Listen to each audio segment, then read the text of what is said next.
مفتی دانش حنفی صاحب کو سوال کیا گیا جس کا خلاصہ ہے کہ ایک جگہ امام حسین رضی اللہ تعالیٰ عنہ کی فضیلت پر بیان جاری تھا۔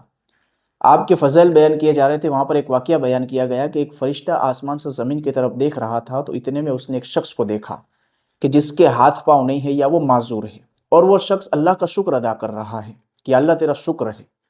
تو اس فرشتے نے آسمان سے کہا کہ بھلا یہ بھی کوئی شکر کرنے کا موقع ہے کہ تیرے ہاتھ بھی نہیں ہے، پاؤں بھی نہیں ہے، پھر بھی تو شکر کر رہا ہے؟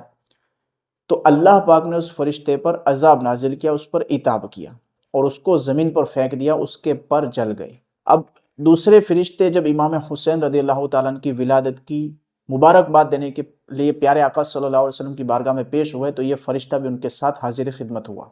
اور جا کر عرض کی کہ امام حسین رضی اللہ تعالیٰ عنہ کی ولادت کے صدقے میں آپ اللہ سے دعا کریں کہ اللہ پاک مجھے تندرست کر دے۔ تو اللہ پاک نے امام حسین رضی اللہ تعالیٰ عنہ کے صدقے پیارے آقا صلی اللہ علیہ وسلم کے دعا کرنے سے اس فرشتے کو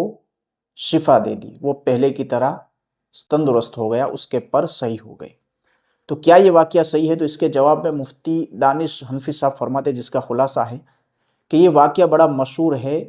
اور یہ شیعوں کی کتابوں میں ملتا ہے، اس کی اہل سنت میں کہیں بھی اصل ماخوذ نہیں، یعنی کسی بھی اہل سنت کی سنیوں کی کتاب میں یہ واقعہ مذکور نہیں اور نہ ہی حدیث پاک میں اس کا ذکر ملتا ہے، اور ایسے واقعے سے بچنا لازم ہے کیونکہ اس سے عقیدہ خراب ہوتا ہے، اور فرشتے معصوم عن الخطا ہے، یعنی فرشتوں سے غلطی نہیں ہو سکتی، لہٰذا جس نے یہ واقعہ بیان کیا اس پر توبہ اور تجدید ایمان لازم ہے، یعنی توبہ کرنا اور پھر سے ایمان لانا یہ لازم ہے۔ تو ویڈیو کو زیادہ سے زیادہ شیئر کریں، بہت سارے لوگ اس طرح کے واقعات کو سن رہے ہوتے اور حقیقت سمجھ رہے ہوتے ہیں۔